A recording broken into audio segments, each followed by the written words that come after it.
Brought to you by V-Guard, co-powered by Sensodyne and Vimal. ಬಾಯಲ್ಲಿ ಹೇಳಿ ಕೇಸರಿ.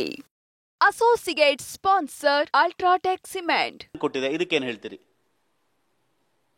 ನ್ಯಾಯಾಧೀಶರು ಅವತ್ತೇನು ರೇವಣ್ಣವರಿಗೆ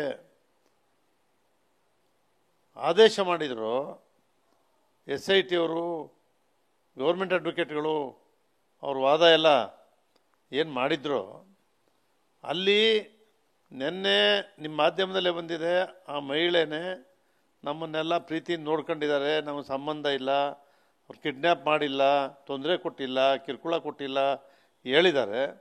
ಅವ್ರು ಯಾವ ಮನೆಗೆ ಅವ್ರ ಸಂಬಂಧಿಕರ ಮನೆಗೆ ಹೋಗಿದ್ರು, ಆ ಸಂಬಂಧಿಕರು ಗಂಡ ಹೆಂಡತಿ ಇಬ್ಬರು ಹೇಳ್ತಾರೆ ನಮ್ಮ ಮನೆಗೆ ಬಂದರು.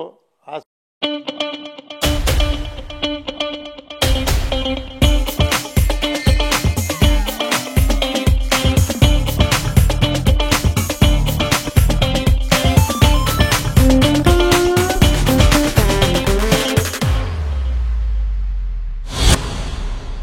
ಹಾಸ್ಪಿಟ್ಲಿಗೆ ಹೋಗೋಕ್ಕೆ ಅಂತ ಬಂದಿದ್ರು, ನಮ್ಮ ಮನೆಗೆ ಬಂದರು, ಅವ್ರ ಮಗಳ ಜೊತೆ ಮಾತಾಡಿದ್ರು. ಅವ್ರ ಅಳಿಯಂದು ಇಬ್ಬರು ಪೊಲೀಸರು ತಿಳಿಸಿ ಅವರೇ ಕರ್ಕೊಂಬಂದರು. ಅರ್ಥ ಬಂದರು, ಪೊಲೀಸರು ಕರ್ಕೊಂಡು ಹೊಟ್ಟೋದ್ರು ಆ ಅಮ್ಮನ ಮನೆಯಿಂದ ಅಂತ ಹೇಳಿ ಅವ್ರನ್ನ 3 ದಿವಸ ಆದರೂ ಕೂಡ ಜಡ್ಜ್ ಅವ್ರ ಮುಂದೆ ಹಾಜರುಪಡಿಸಿ ಹೇಳಿಕೆನೇ ಕೊಡದೇ ಇರ್ತಕ್ಕಂಥ ಕೆಲಸ ನಮ್ಮ SIT ತನಿಖೆ ಮಾಡ್ತಿದೆ ಅಂತ ಹೇಳಿದ್ರೆ ಯಾರ ಪ್ರಭಾವಕ್ಕೆ ಇವರು ಒಳಗಾಗಿದ್ದಾರೆ? ಆ ಅಮ್ಮ ಸಿಕ್ಕಲಿಲ್ಲ ಅಂಥೇಳಿ ಇವರು ಅವ್ರನ್ನ ಜೈಲಿಗೆ ಹಾಕಿದ್ರು. ಕಿಡ್ನ್ಯಾಪ್ ಮಹಿಳೆ ಸಿಕ್ಕಲಿಲ್ಲ ಅಂಥೇಳಿ ಜೈಲಿಗೆ ಹಾಕಿದ್ದು ಜಡ್ಜ್ ಅವರು ಆದೇಶ ಮಾಡಿದ್ದು. ಸಿಕ್ಕಿದ ಮೇಲೂ ಕೂಡ ಅವತ್ತು ಸಿಕ್ಕಿದ ಕೂಡಲೇ ತಂದು ಜಡ್ಜ್ ಅವ್ರ ಮುಂದೆ ರಾತ್ರಿ ಆದರೂ ಕರ್ಕೊಂಡೋಗಿ ಹಾಜರುಪಡಿಸ್ತಾರೆ. ಇವ್ರು ಕರ್ಕೊಂಡೋಗಿ ಅವ್ರು ಆವತ್ತೇ ರೇವಣ್ಣ ಕರ್ಕೊಂಬಂದು ನೀವು ಅರೆಸ್ಟ್ ಮಾಡಿ ಜೈಲಿಗೆ ಹಾಕಿದ್ದೀರಲ್ಲ, ಆ ಮಹಿಳೆನ ಸಂತ್ರಸ್ತ ಮಹಿಳೆ ಏನು ಸ್ಟೇಟ್ಮೆಂಟ್, ಕಿಡ್ನ್ಯಾಪ್ ಮಹಿಳೆ ಏನಿದ್ದಾರೆ ಅವ್ರು ಕರ್ಕೊಂಬಂದು ಜಡ್ಜ್ ಅವ್ರ ಮುಂದೆ ಇವರು ಸ್ಟೇಟ್ಮೆಂಟ್ ಕೊಡಿಸ್ಬೇಕಾ ಬೇಡ? ಅದನ್ನೂ ಮಾಡಿಸ್ತೆ. ಈ ರೀತಿ ಮಾಡಿರ್ತಕ್ಕಂಥದ್ದನ್ನೆಲ್ಲ ನೋಡಿದಾಗ ಯಾರ ಪ್ರಭಾವಕ್ಕೆ ಒಳಗಾಗಿ SIT ತನಿಖೆ ಮಾಡ್ತಿದ್ದಾರೆ ಅನ್ನೋದು ನಮ್ಗೆ ಅರ್ಥ ಆಗ್ತಿಲ್ಲ. ಅಂದರೆ ಷಡ್ಯಂತ್ರ ನಡೀತಿದೆ ಅಂತೀರಾ? ಅಂದರೆ ಯಾರ ಪ್ರಭಾವಕ್ಕೆ ಒಳಗಾಗಿದ್ದಾರೆ ಅಂತೀರ ಹಾಗಾದರೆ? ಹೌದು, ಈಗ ಅಧಿಕಾರಿಗಳು ಇವತ್ತೆಲ್ಲರೂ ನೋಡ್ತಿದ್ದಾರೆ. ರಾಷ್ಟ್ರದ ಜನರು ಇದನ್ನು ನೋಡ್ತಿದ್ದಾರೆ.